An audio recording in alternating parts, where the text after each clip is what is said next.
অনেকে বাংলাদেশকে কিছু না দিয়েই, বাংলাদেশ থেকে সব কিছু নিয়েই তারা যখন তখন হস্তক্ষেপ করেন, কিন্তু চীন তা করে না। চীন অবিরত বন্ধুর পরিচয় দিয়েই চলেছে।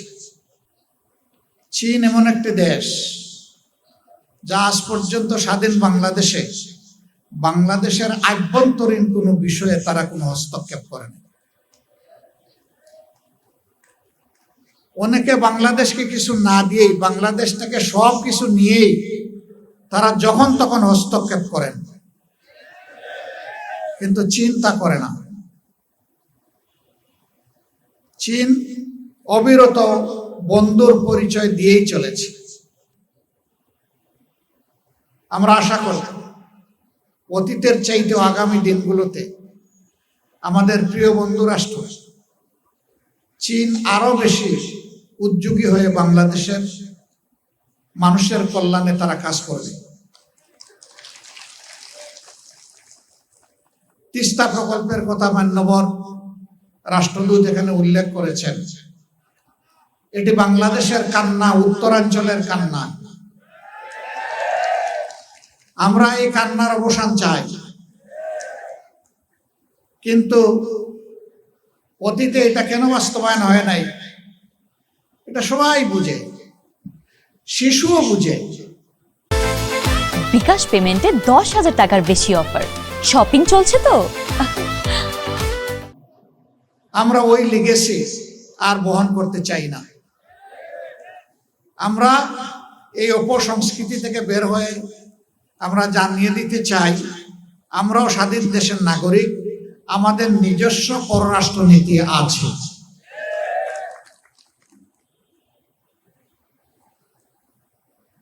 আমরা এই প্রকল্পকে শুধু সাপোর্ট করব না, এই প্রকল্প বাস্তবায়নে যদি আমাদের কিছু করার থাকে সেটাও করব, কারণ আমরা দেশের কল্যাণ চাই, মানুষের কল্যাণ চাই।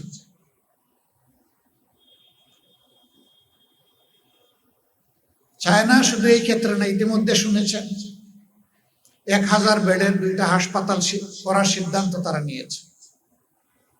এর পাশাপাশি ঢাকা বিশ্ববিদ্যালয় স্টুডেন্টদের জন্য বিশাল একটা হল নির্মাণ করে দেওয়ার ঘোষণা এবং বাজেট ইতিমধ্যে তারা বরাদ্দ করেছে। এগুলোই তো বন্ধুত্বের নিদর্শন। তারা কথায় চিড়া ভিজাতে চান না, তারা দুধ দিয়ে চিড়া ভিজিয়ে দেখিয়েছেন চিড়া এইভাবে ভিজাতে হয়। আমরা আশা করব আমাদের অন্যান্য বন্ধু রাষ্ট্র এইভাবে এগিয়ে আসবে এবং যার যার কর্মকাণ্ডই প্রমাণ করবে কে আমাদের সত্যিকারের বন্ধু। আমরা সারা দুনিয়ার সভ্য সমস্ত দেশের সাথে বন্ধুত্বপূর্ণ সম্পর্ক আমরা রক্ষা করতে চাই,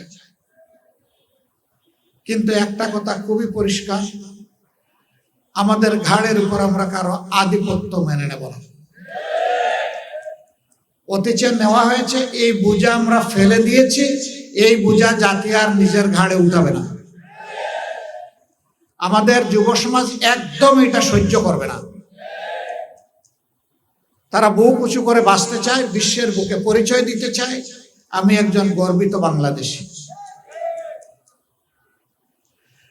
আজকে যে বিদ্যালয়ের মাঠে আমরা এই অনুষ্ঠান করছি, আমি বিদ্যালয় কর্তৃপক্ষকেও আন্তরিক ধন্যবাদ জ্ঞাপন করছি, তারা আমাদেরকে সুযোগ করে দিয়েছেন।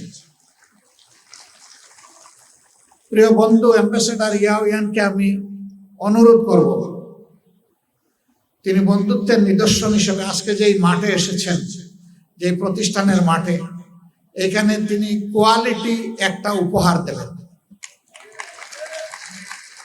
এটা হবে শিক্ষা বিকাশের জন্য, আমাদের সন্তানদের জন্য।